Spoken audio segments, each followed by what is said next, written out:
Imagine une petite ville tranquille du Wisconsin, Plainfield, 1957. Le propriétaire d'une quincaillerie disparaît et les gens se disent que c'est une affaire de petite ville. Mais lorsque les adjoints du shérif suivent une piste jusqu'à une ferme isolée en bordure de la ville, ils ouvrent la porte sur un cauchemar qui va changer l'horreur américaine pour toujours. L'homme au centre de tout ça ? Ed Gein, un homme discret, un bricoleur sans histoire.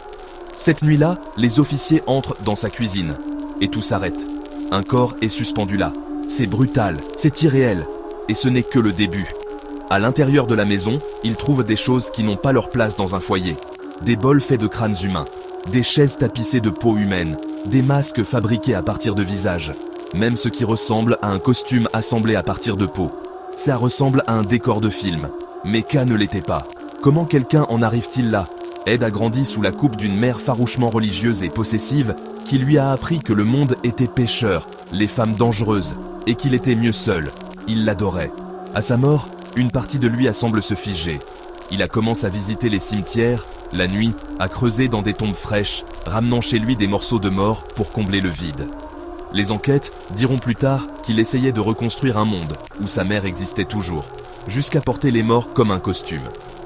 Les psychiatres en parlent de psychose sévère, un détachement de la réalité, une obsession de la mort déformée par un amour désespéraire et tordu. Et pourtant, officiellement, seuls 2 meurtres ont pu lui être imputés. Mary Hogan en 1954. Bernice Warden, la commerçante disparue dont la disparition a mené la police à la porte de Gein. Si vous n'avez jamais entendu le nom d'Ed Gein, vous avez rencontré son ombre. Psycho d'Alfred Hitchcock a pris le solitaire dangereux et en a fait Norman Bates. Massacre à la tronçonneuse a transformé la ferme en cauchemar. Le silence des agneaux nous adonne Buffalo Bill. Gein n'avait pas de tronçonneuse. Il n'a pas fait un nombre de victimes comme les monstres de cinéma. Mais sa maison, ses artefacts, ont grave un modèle pour la peur américaine. Au tribunal, la question n'était pas seulement « l'a-t-il fait ?», c'était « était-il sain d'esprit ?» Le verdict, penalement irresponsable. Il a été interne dans un hôpital psychiatrique où il reste jusqu'à sa mort en 1984. Les gens passent encore devant les champs où se tenait autrefois cette ferme.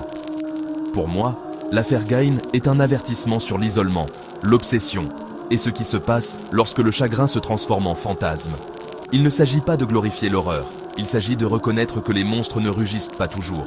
Parfois, ils tondent la pelouse, s'allument le facteur et disparaissent à nouveau à l'intérieur. Et derrière cette porte, l'histoire que nous nous racontons peut devenir la chose la plus effrayante de toutes.